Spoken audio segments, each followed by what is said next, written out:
The shadows hide him. The light defines him. He is the Veil.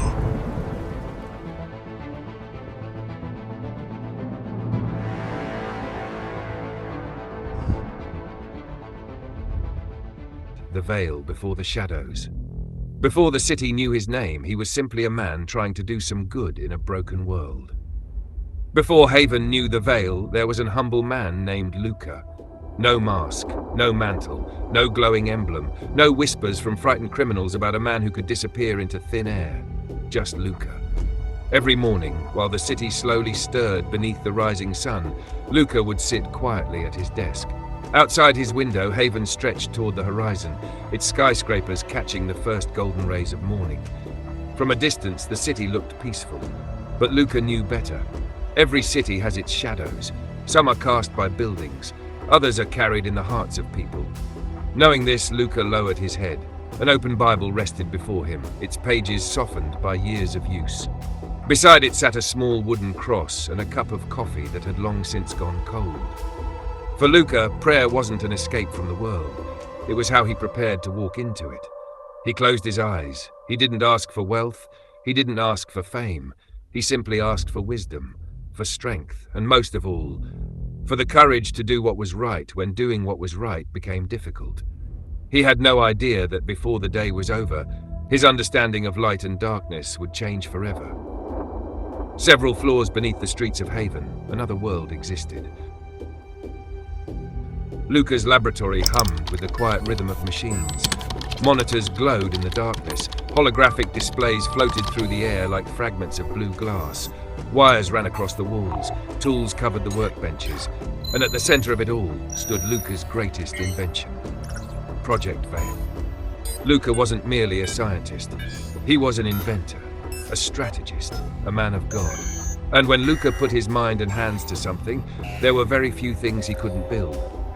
His colleague watched as Luca adjusted a series of equations on a holographic display. The man folded his arms. "You actually think this can work?" Luca looked at him and smiled. "I think we can make it work." That was Luca. He didn't talk about impossible things. He talked about problems that simply hadn't been solved yet. The holographic display changed. A human figure appeared inside a sphere of shimmering energy. The field bent the light around the figure. Then the figure vanished. Luca stared at the projection.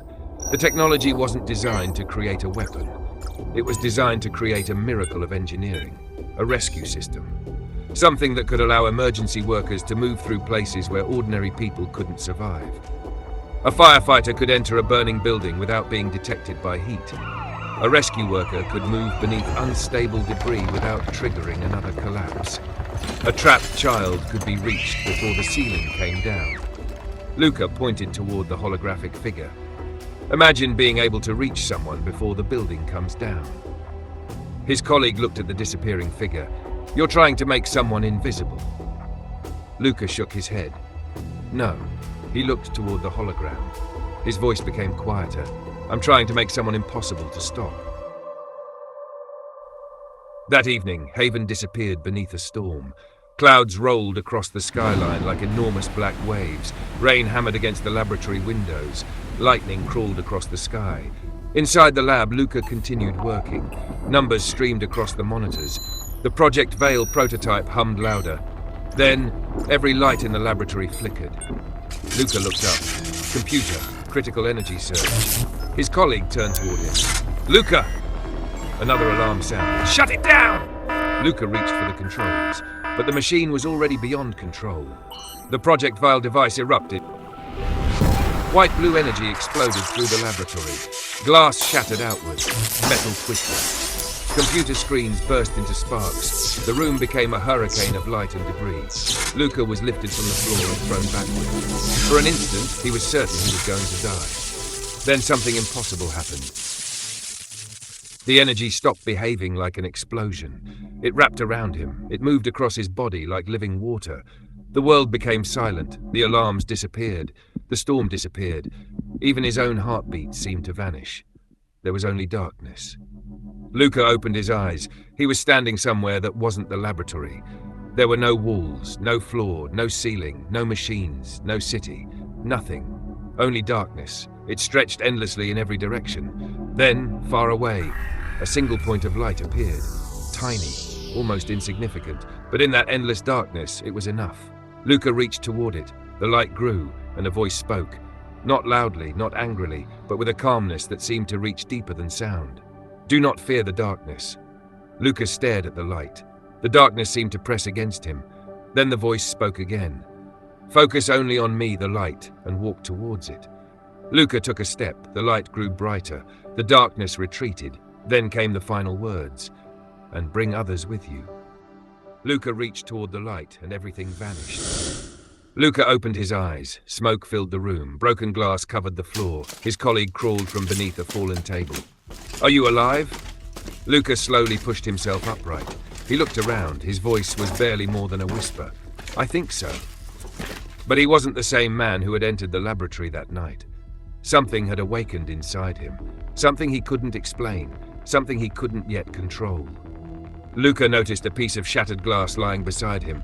He reached down. His fingers touched it. The glass disappeared. Luca froze. He stared at his hand.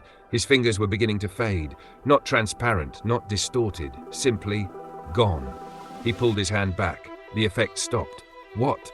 Suddenly, energy erupted from his body.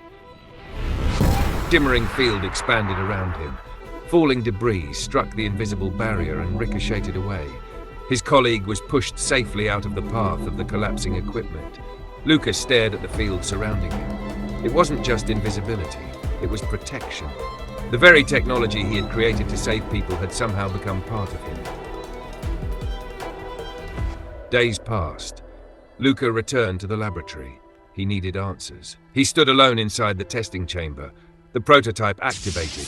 The energy flowed across his body. Slowly, Luca disappeared. He reappeared, then disappeared again. But the deeper he studied the phenomenon, the stranger it became. The energy wasn't responding to electrical commands. It wasn't responding to mechanical controls. It was responding to him, to his thoughts, his emotions, his focus. Luca began experimenting. Fear weakened the field. Anger caused it to fluctuate violently. Panic nearly destroyed it. But when Luca became calm, when he focused his thoughts, when he thought about protecting another person, the energy became stronger, stronger than anything his instruments had predicted. Luca stared at the readings. He slowly realized what the numbers were telling him. The power wasn't fueled by rage. It wasn't fueled by hatred.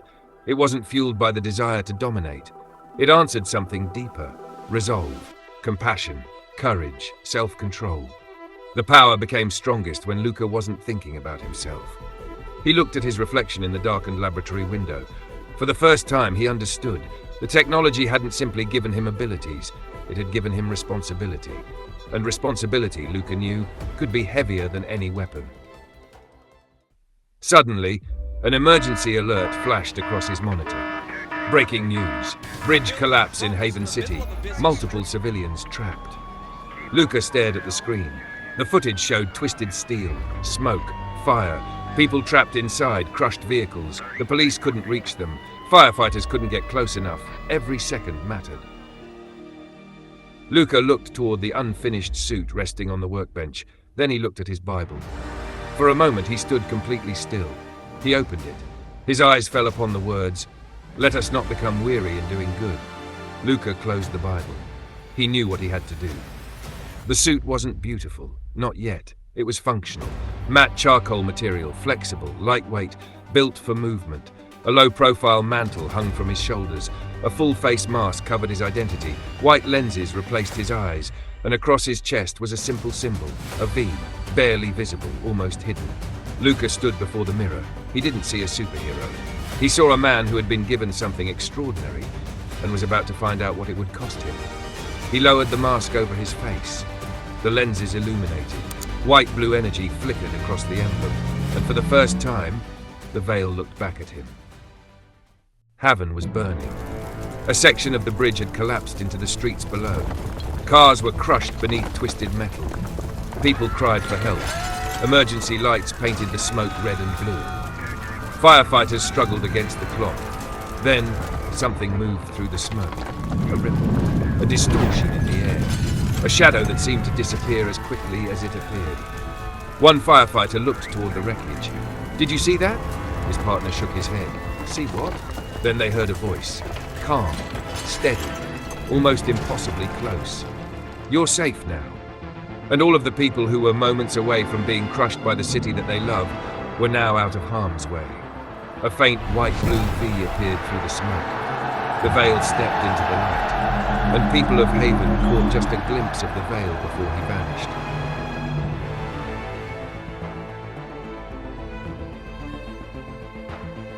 Luca stood on top of a skyscraper above the wreckage. His mantle moved behind him in the wind. The city stretched before him, wounded but still alive. His white lenses reflected the flames. He looked down at the people he had come to save. He had no idea where this road would lead. He didn't know about the evil that was looming. He didn't know about the ancient darkness beneath Haven. He didn't know how many times he would have to choose others before himself. He only knew one thing. The voice from the darkness had told him to walk toward the light. And now, he knew his calling. His purpose is to bring others with him. That was the night Haven gained a guardian, and the darkness gained its first enemy, the Veil.